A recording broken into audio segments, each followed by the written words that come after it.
And I got troubles and sorrows, but I wait till tomorrow. This is my taking. Hello, this is Dr. Batts with the About That Life podcast, the podcast about life or living intentionally forever. Now, last month we started a series and we got such great response. We said, why stop now? So our Caring for the Caregiver series is one that has evolved into, I guess, the gift that keeps on giving, because the more we talk about it amongst people, amongst friends, amongst the team at 10 TV, we learn that there's so many voices that we need to hear. Well, today we're going to hear from a voice that not only is a caregiver, but also is receiving care. We have Ms. Pat Moore, who is a champion for caregivers all across the country, if not the region, in a sense to really tell them that self-care is not selfish. She'll discuss the strategies that she's employed and the difficulties she's had. Prior to us coming on, she had talked about some challenges with, a shift in the healthcare system that she's in and various things. But she championed that. She took that setback as a setup for a comeback. So, how are you doing today? I'm doing good. Today is a good day. Yes, ma'am. Today is a very good day, so I'm doing good today. Ma'am. Now, I'd be remiss if I didn't introduce, I would say, the man behind the mystery who navigates all of this. My I won't say guest host, because we're doing this together. My co-host, Mr. Williams. Let the folks know a little bit about you if they didn't see our first episode. All right. Well, okay, good doctor. Nothing to it but to do it. And as I always say, I'm tickled brown to be here. And I tell people if they have a challenge with that, perhaps it's an issue of diversification. Yes. Okay. My name is Derek Williams, and I am the founder and owner of Group Innovation and Diversity Training Associates. It's a multidiscipline consulting and training company focusing on cross-cultural awareness, organizational development, human relations education, race relations, all of those touchy-feely issues that are so essential and important to our country, particularly now.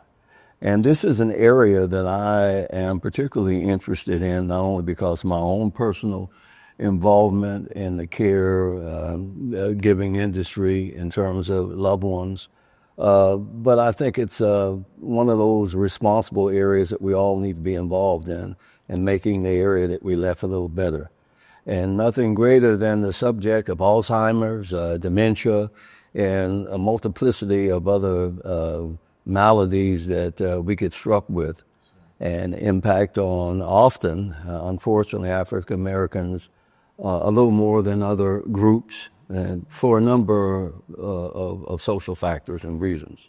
And so my interest is I'm giving back to the community. And of course, the African American Network is committed to empowering our community. And if I can be a part of that, then nothing to it but to do it. Yes, sir. Yes, sir. Well, I love that lead, and it touched on so many different aspects, whether it's the social determinants of health, healthcare disparities across cultural lines, and we'll touch on some of those a bit later. But, ma'am, tell us your story. Tell us your story. So my story is that I became a caregiver for my spouse about 4 or 5 years ago. He was having some health issues, and they didn't go well. And so I had to sort of step in. I was sort of watching from the sidelines, so to speak, but after a hospitalization, it became aware to me that you need to be a little bit more engaged. And so I stepped in and became the caregiver for him.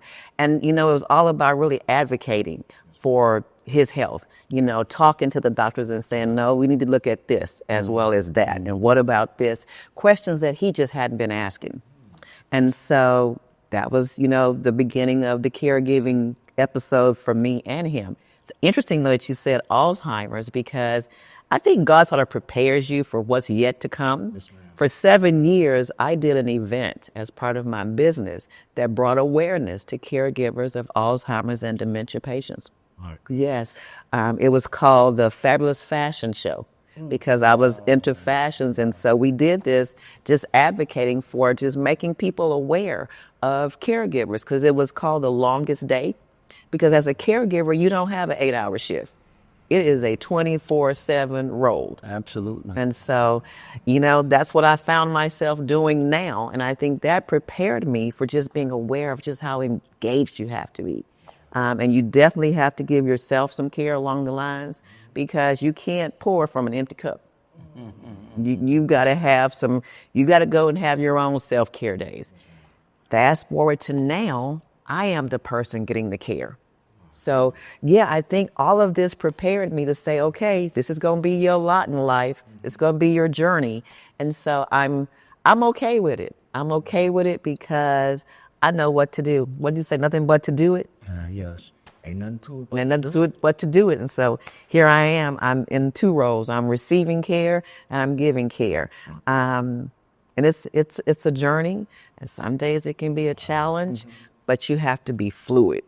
No. And go day by day, almost minute by minute. Yes, well. Now, if you can, talk about that dualistic role, because in our last episode, Mr. Williams highlighted the kind of obligation that, from a cross-cultural standpoint, African Americans, kind of pull that burden. I can speak to when my mother was caring for my father. I mean, she would forego the things that she needed to do for her, and fast forward, then something happened with her and it became more difficult. So talk about how you found a way to balance, I guess is a good word to use, that tough space, understanding that obligation that you felt. So for me, it was a matter of just giving yourself some grace. That's a new term I've learned, and a friend helped me understand that there are times where you're going to be frustrated because you wanted to do this and you need to do that, but none of that was seeming to work out for you. So you just have to say, okay, let's just look at what do we have in front of us right now. What do we got to do right now? All right, let's just do that right now. First thing first. Yeah, first let's tackle this. How you eat an elephant? One bite at a time. Yes. That's right. Yes. So let's just take, okay, this is what we got to do first. And then once we get that accomplished, what's next? And don't let it rattle you too much. Just sort of go into it smoothly. And people that are getting care and people that are receiving care are not always the most pleasant people. And you have to understand that that's what's happening. It's not anything about you. It's just about them at that moment. Even you as a person receiving it or you as the person giving it. It's okay to say, let me breathe. All right. And balance for me is just, okay, let me just step back for a minute. Let me breathe. Let me evaluate this. And how are we going to tackle this elephant? Yes. Right. Yes. Yeah. Yeah. I think so often we see our role, 1, 2, 3, have to do this, have to do that. And often we don't know what to do. We don't have a guidebook. And so we have to take these challenges on a as it occur basis. Mm-hmm. For you, the news, when you realize that, and I realize that you are being focused on now, but as far as the care that you were giving your husband,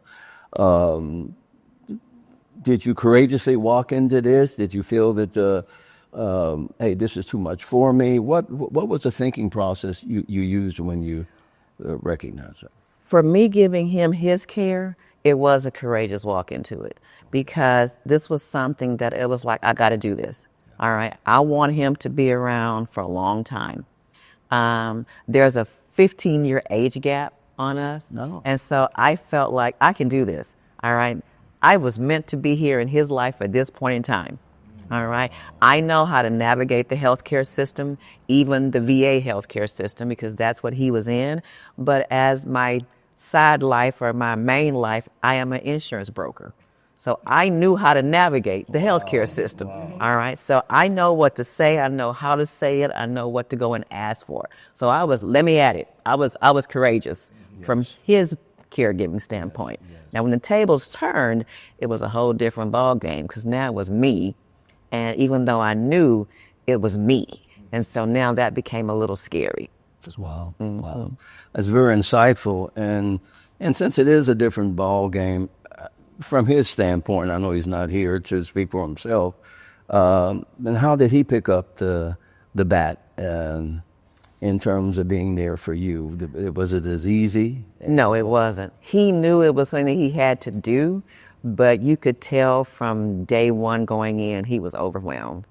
And he was also afraid. Now, it took him a little while to tell me he was afraid, but he did finally come and say, this is going to be all right. I know that now. He said, but at initial stages, I felt like you were being snatched away from me. Wow. He said, and so that was scary for me because, you know, you had been my caregiver and now my caregiver is being snatched away from me. What are we going to, and you could tell just going in that he was like, overwhelmed with this. Yeah. He was afraid. It took my son to help me because I was a little frustrated. Like, why is he doing all this stuff? What's happening? And my son said, Mama, you got to give him some grace.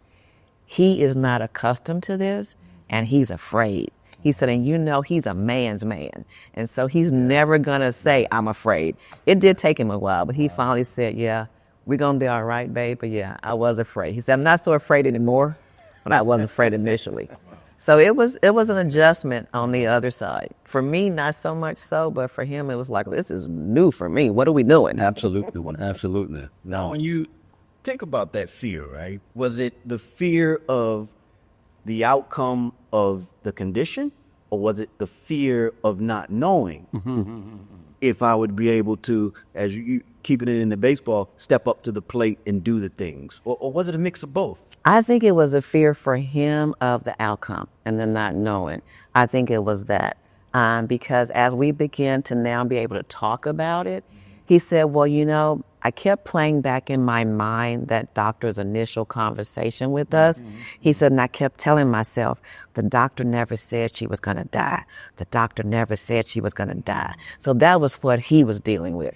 And that was, to me, I thought, wow, you were that deep in? He says, yeah. He said, because I felt like my wife has been snatched from me. He said, but I kept having to replay, the doctor never said she's going to die. Oh. He said, and then once I was able to get that resolved, then I knew I could step up to it. Like, you know, this is a Vietnam vet. He's like, oh, yeah, all right. I got this. Yeah. Yeah. I got this. And so now watching him, I was sharing earlier today, we had an event this weekend, and he said, you know, after today, you're done because you're going to wear yourself out. And so I said, okay, for me, it's a case of having to listen. You got to surrender. You know, when you're the one getting the care, you have to have a point where you surrender. And so I've gotten to that point now where it's like, okay, I can surrender and say, all right, if you say this is enough for me, I'm going to take it and say, okay, I'm going to relax. Because I know during those weeks of chemo, it just wears me out. So, yeah. It's been quite an interesting dynamic to watch, you know, but yeah, it's going to be all right. You just have to say, okay, how are we going to go about today's date? Yeah. We're going to take this every minute at a time and see what's going to happen. But yeah, so for him, it was definitely the case of not knowing what the outcome was going to be. Yeah.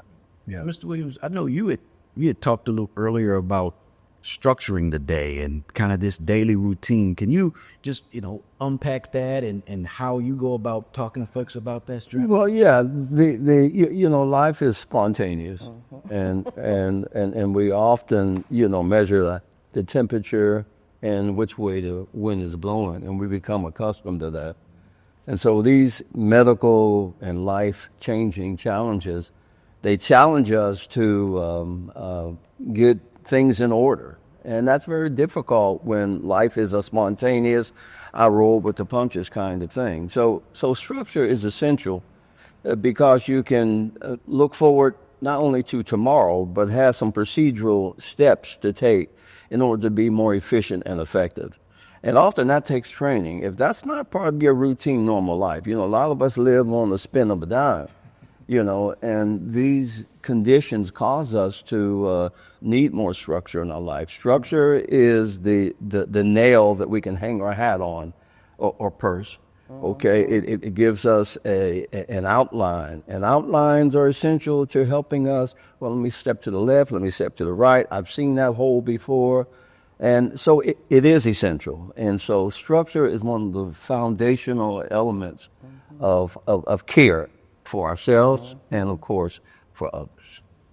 I totally agree with that. Yeah, and I was going to say, and that's why I wanted him to unpack that structure, because now you're going to give folks a toolkit, and you're going to build it out, because at the beginning, you said, I was an insurance, I know how to do X, Y. So what skills from that could you give folks that might not have the background in structure, planning, contracting, navigating systems, process, all those things that I think equipped you to be the caregiver pretty easily?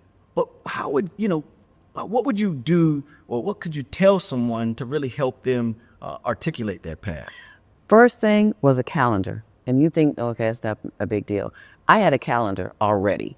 So now I just sort of expanded that calendar because now it's got to have on there, it's got to have appointments.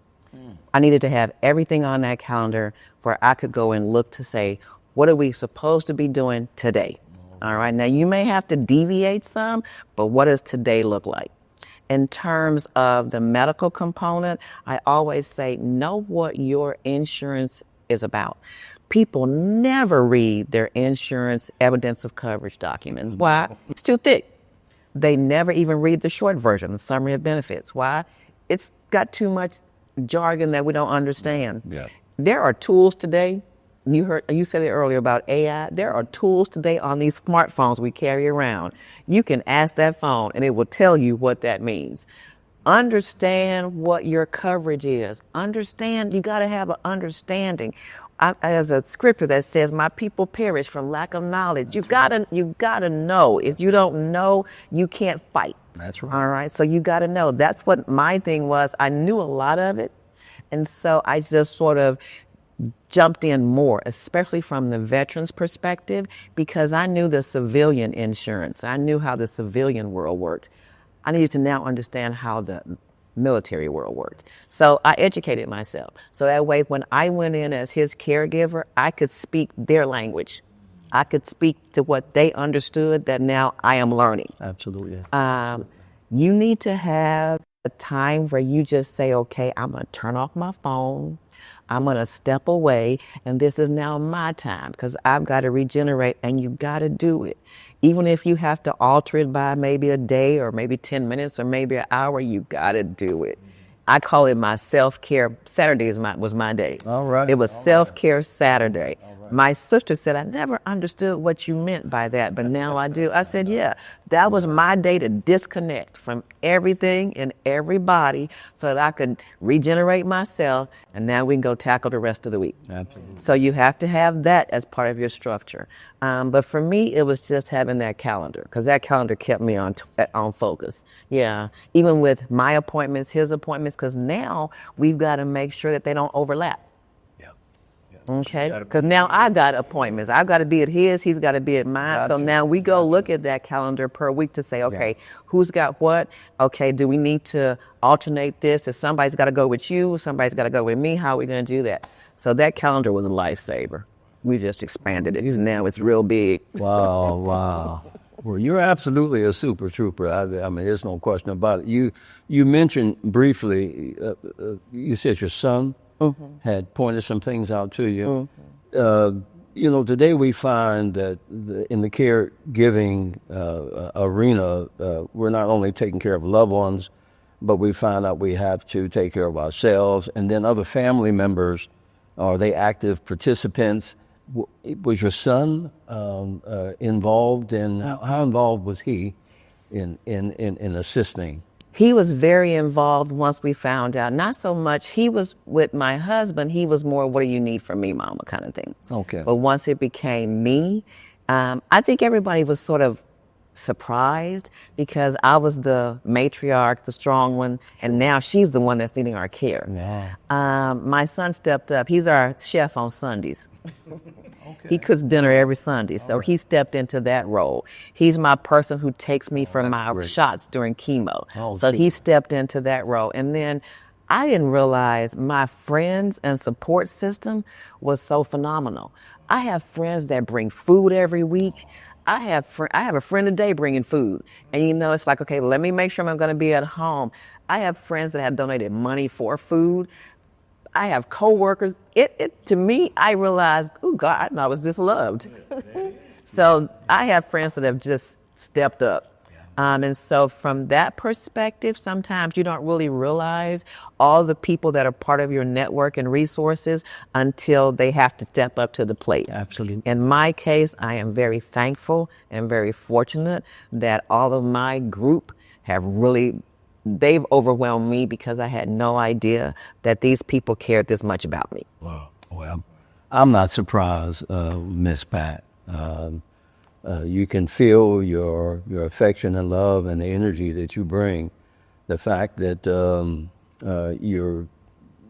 things have been flipped, and now the focus is on you. I think your husband is very fortunate to have found you, or you have found him. You found each other. Yeah. And that's what it takes. This impact of caring for one another, unfortunately, not many families, not everyone can do it.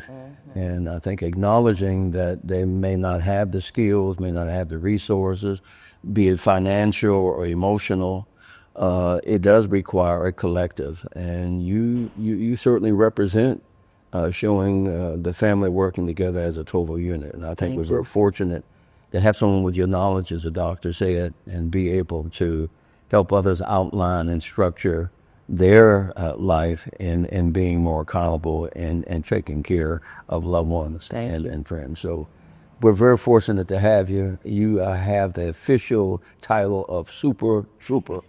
I'll take it. I'll take it. And as a woman of faith, it takes your faith too. You can't throw that part to the side. Absolutely. I spend a lot of time saying, "Oh Lord, help me," or just praying and saying, "Oh Lord, give me strength," or just and that's part of my regimen too. All right. Is in the morning, I got to spend some time with the Lord because I have no idea what this day is about to bring. So let's spend some time talking to God, and then everything else, He would just sort of make it work out. That's right. Yeah. So that's part of it too. And perhaps I was a little remiss in not talking about the spiritual aspect. And Doctor, you asked about the cross-cultural element. Right. And for so many African Americans, we would not make it through the day without our belief systems and having a superordinate goal and a superordinate God that we can call on when we don't have anyone else to call on. And that's what makes us unique. We have been very responsive from the days of enslavement to the present. The God has been central in our lives, but central in our lives before we ever arrived here. Yeah. And as evident by what you're sharing today, is still central. And again, I think that's a very important element and one that perhaps sometimes needs to be at the top of the list. Absolutely. Well, Mrs. Moore, this has been a wonderful discussion, and the tools and strategies that you've provided us and our viewers are certainly things that are going to help, right? Whether it's understanding how to build your calendar, appreciating what your insurance actually says, and finally building that on a foundation of faith, I think are three key elements that no matter what situation an individual goes into, they'll come out a bit better on the other side. Absolutely. Anything else you want to leave the folks before we close out? Just hang in there. Just, hang in there. Take it one day at a time. Sometimes it can be overwhelming, but just dig into that inner strength and say, I got this. I got this. Right. Well, as I mentioned, this is Dr. Batts with the About That Life podcast, a podcast about life. But when we live, we also have to give. And understanding your role as a caregiver is one that is a challenge. But three keys, whether that's building a proper calendar, understanding what your health courage is, and finally embracing your faith, whatever that may be, to help you get through the tough times, are things that can allow you to not only survive, but also thrive. So we close out this episode encouraging you to continue to live intentionally forever.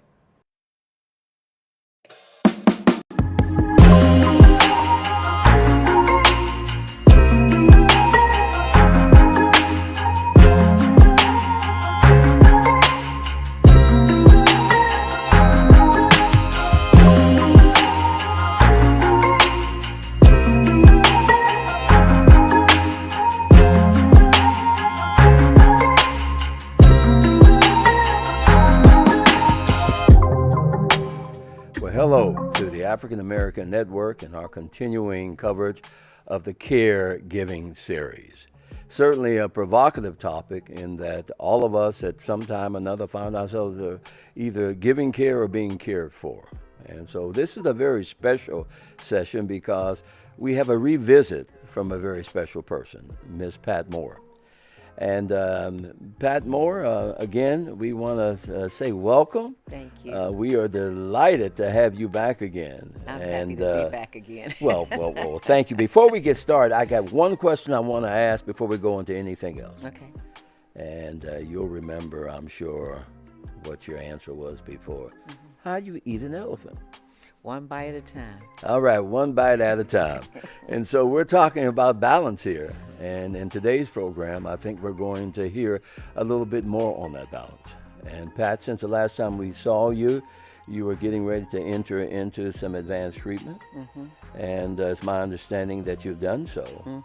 And if you could take a few minutes just to tell us where you're at in that journey right now. So that journey, pretty much from the chemo radiation perspective, has ended. I did 12 sessions of chemo, which were long because those 12 sessions lasted for 3 days. When you would start the chemo, when I began my chemo treatment, initially I was doing Wednesday, Thursday, Friday. So I began on Wednesday and ended on Friday. And you didn't leave and, get disconnected. When I left this cancer center, they sent me home with a bag I was attached to that continued to give me chemo for the next 2 days. Wow. And then on the third day, I'd go back and they detach me. I'd take a week off, and then we do that all over again. We did that for 12 sessions. Wow. And then afterwards, they did the surgery, found out that the cancer had moved to my lymph nodes. And so now we got to do 28 sessions of radiation while taking the chemo as a oral pill. Yeah. So that has ended, though. I'm happy to say here I am. I always say now I'm a living testimony. Hoorah. Because typically with pancreatic cancer, this is not the end result. No. And so the doctor, my oncologist, said I could now say I'm cancer free. Oh, wonderful, wonderful. So those have all ended, but we still have physical therapy that I'm doing, and we still have to see the nutritionalist. Wow, Miss Pat. Well, I think I referred to you initially as a super trooper. Yeah. And it's one thing to volunteer to be one. It's another thing to find yourself out there in the field and say, well, if I'm going to hang in there, I got to hang in there. Yeah. And so that helps define that term for me. And you have truly experienced a great deal of resistance to the elements, pain, and all the other things that are spooky. Yeah. And you've come through it, and in my opinion, with flying colors, while you're still traveling through it. Just the fact that you have accomplished what you've accomplished, and your body has been able to withstand that chemical assault, which unfortunately, which way you want to look at it, has been one of the primary means for treating cancer. And of course, the unique thing about your experience is that when you were interviewed first time, you were sharing how you had responsibility as a caregiver. And then in the process of being a caregiver, you ended up being cared for, which I think is a very unique set of circumstances. I mean, to be able to see the river from both sides and to experience that, indeed. Tell us that transformation. I think you were taking care of hubby at the time. I was. And it's my understanding that he's primarily taking care of you. Share That's a little what bit happened. about So that. I was taking care of him because he is also a cancer survivor. And so I was taking care of him and making sure he got to his appointments and got to his treatments. And then, the table got flipped to where I now am the person with cancer. Phenomenal. And somebody's got to take care of me. Wow. And it was a transition for him because initially he was a little fearful. Yeah, I remember. I remember that conversation, but by the time we got into it now, a year in, he stepped all in. The fear is gone. Only thing he couldn't do was cook, but we ate out a lot. Has he improved on that? No, he still doesn't cook. All right. We ate out a lot. All right. But it's interesting that you said the assault on the body, because that's what I think helped him step into it so much more stronger. Is the outside world saw this, this person that was standing up tall and strong, because I refused to let it take me down. I just, my mentality was, I'm going to get through this. I'm going to fight through this. You remember I said you got to have some faith. Yes, I do. In my faith walk, I said, Lord, why am I dealing with this? And he said, why not you? Okay, so if it's got to be me, then let me stand up, prop me up, Lord, so we can get through this. Absolutely. But my husband got to see the assault on my body. He got to see the neuropathy to where I couldn't zip my clothes up anymore, and I couldn't button my clothes up anymore, and my balance was off because the chemo and the gave me neuropathy really bad in my feet and in my hands, to where I didn't have any feeling. Still to this day, there's no feeling. It hasn't come back yet in my hands and my feet. And so he knew he had to step up because she can't cook, she can't function because she can't feel things, And so I became 100% dependent just about.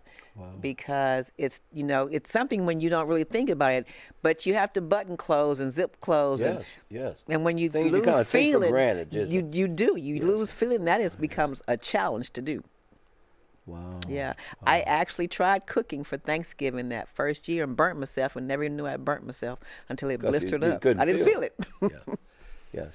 So that transition became 100% dependency to where you're no longer caring for somebody, they're now caring for you. Wow. Yeah. And his condition? His condition is the same, but I said, that's a Vietnam vet. He just said, this is what I got to do. This is what I got to do. Yep. My goodness. Yeah. Well, Ms. Pat, the viewing audience, of course, we know that there are all sorts of combinations of this caregiving, being caregiver, caretaker, starting off on this end and ending up over here. Your experience is certainly a unique one indeed. You were sharing with me a little analogous situation to some of the coworkers. Can you share that with? So because I never stopped working, my oncologist when this began said, "Are you going to work?" And I said, "Yeah, I plan to." He goes, "Let's see how that works out for you." They didn't believe that was going to be possible to do. Yes, and I will say that during those weeks where I had chemotherapy, I didn't work but 2 days. I could not work during those chemotherapy session days. It just zaps all your energy. It's too draining. It's too draining. The nausea was just unbearable. And so for the 3 days that I did chemo, I didn't work. But for the 2 days that I didn't, I worked. And then the week after, when there was no chemo, I worked. My goodness. And so it became knowledge to my coworkers that, I was going through cancer treatment and all this kind of stuff, but I was still showing up at work. And so we have a newsletter that comes out once a month.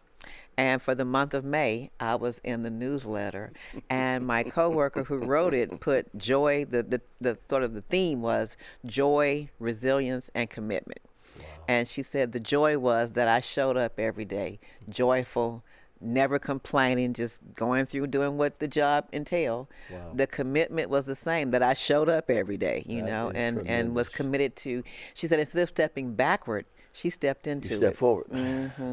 And then the resilience was that, in spite of what she may have been feeling, she kept serving the customers and engaging with us. And then she gave a little statistical point for them to think about. She said, think about this.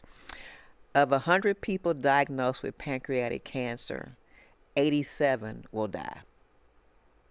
And so that to me was like, oh, wow, I had never thought of it that way. Wow. And she said, and she never sort of faltered. She never let us see, fear or I'm complaining about how bad I feel. Yeah. She showed up just joyful. Well, I think the phenomenal part of that story is that we tend to look at maladies and conditions and things that have a terminal history. And, poor you, we love you, we wish there was more that we could do. Here you are taking something, a condition, and they actually are seeing the strength that you projected. And I think for the audience, from a spiritual, from a higher level of possibilities, here's Miss Pat coming out of the worst set of circumstances, and not only did they recognize her strength, but they utilized it and the potentiality of impacting on others as well. It just shows you how everything is connected, and we're connected. And the worst set of circumstances can, in fact, have some of the most wonderful outcomes. Absolutely. And And my friend stepped up. My friend Stephanie took me to appointments. She took me to chemo treatment. My sister stepped in. My sister lives in Dallas.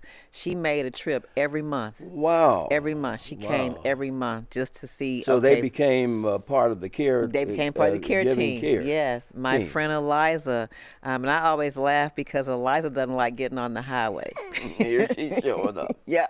And so she would take me to treatments. Oh, Miss and if Pat. the treatment was at 9, we'd leave home at 6 because she wasn't getting on the highway. Wow. So, Wow. my friend stepped in. They brought food. My niece started a meal train, and people, even off of social media, were donating to the meal train. And so what that was is people put money on a card that my husband could then use and say, okay, what are we going to eat today? Because they knew he Oh. didn't. And the meal train ended up with like $1,500. You can eat a lot, when you're Wow. eating out, and you're not eating like Jay Alexander's every day. You can eat a lot. So What those a kind of things. story. I had friends who brought food, who cooked dinners. So people stepped up in Yes. my circle. My support team, I didn't realize was that strong until I needed them. And Until then, the call came. Then when the call came, Yeah, they showed they up. showed up. They showed up. Well, Miss Pat, thinking about all that you've been through, what would you like to share with, and unlike the other interviewees, we're bringing you back so we have a before and sort of after. And so your perspective has certainly been magnified in many different ways. What are some highlight things that you think is instrumental in helping the journey as a care giver or one who's receiving care? What can you tell the viewer? To be open, like I said before, you sometimes have to step back because sometimes people receiving care are not always pleasant. Okay. Again, knowing about that insurance. When the first time I talked about Yes, that, you highlighted there were that, some yes, things that got yes. denied, as part of my care.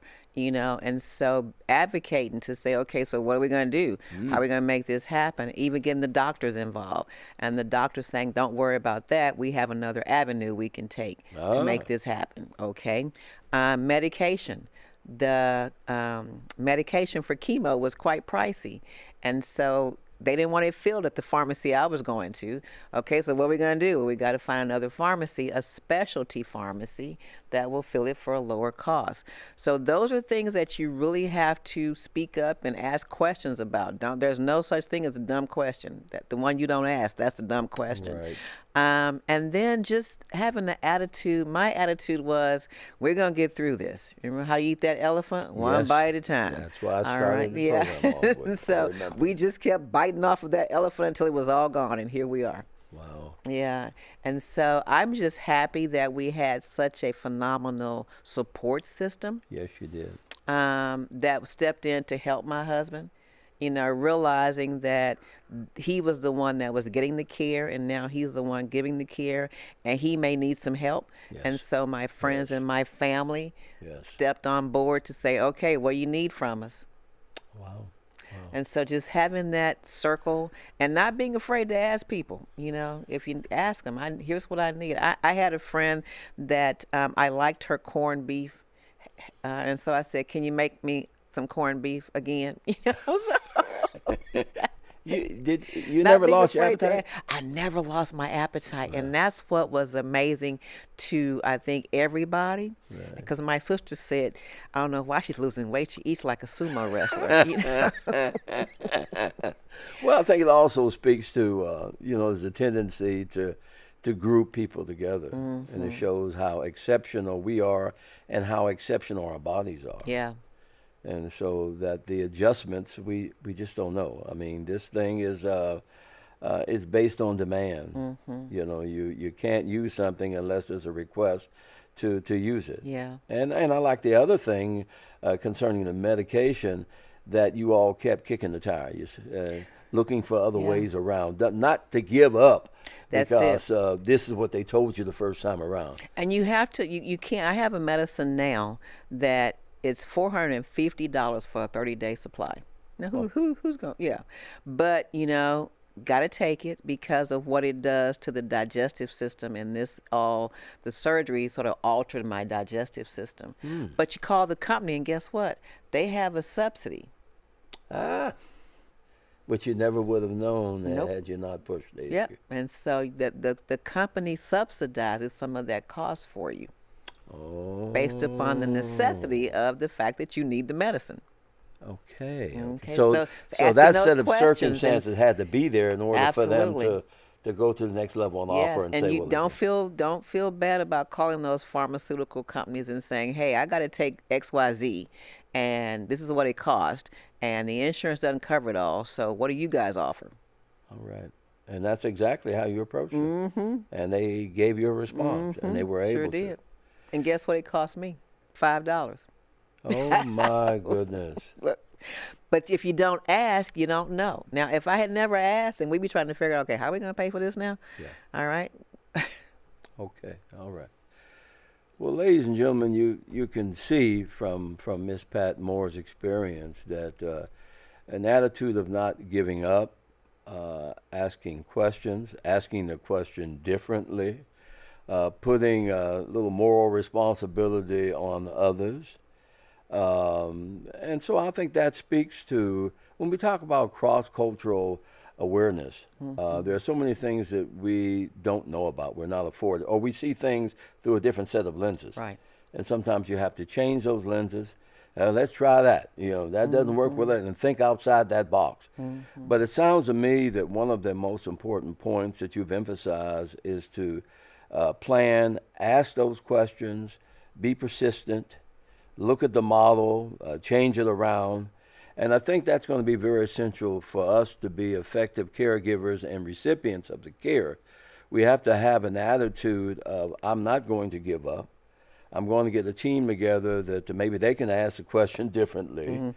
And so we can see the importance of being an advocate for yourself, being an advocate for the care. And I think Ms. Pat is representing that well.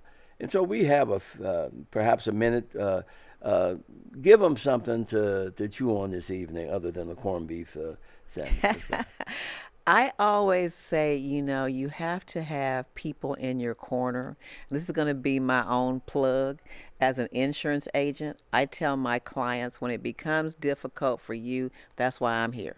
So call me, especially when something that's medically related. All right. And so if you can't call your insurance agent and ask questions, then call me. All right.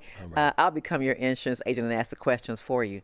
But yeah, you have to just get your care team on board, communicate with people.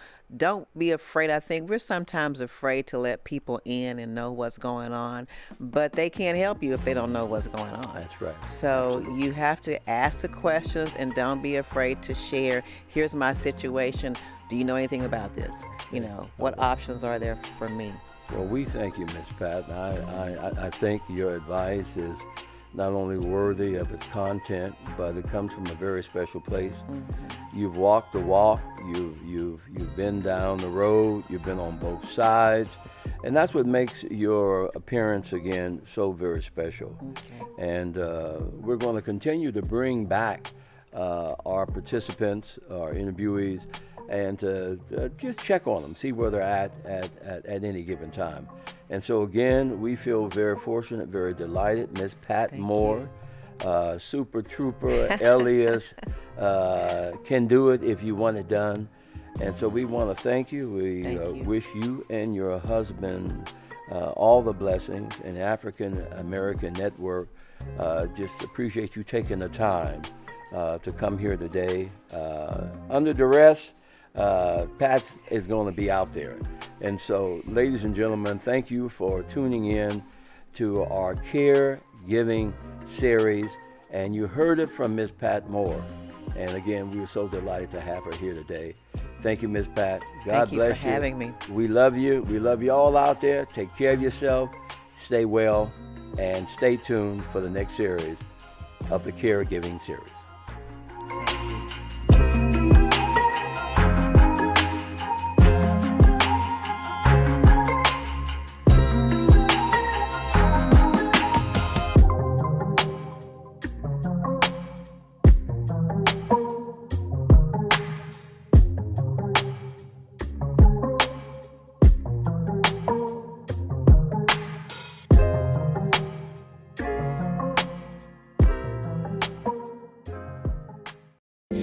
I got troubles and sorrows, but I wait till tomorrow. This is my take.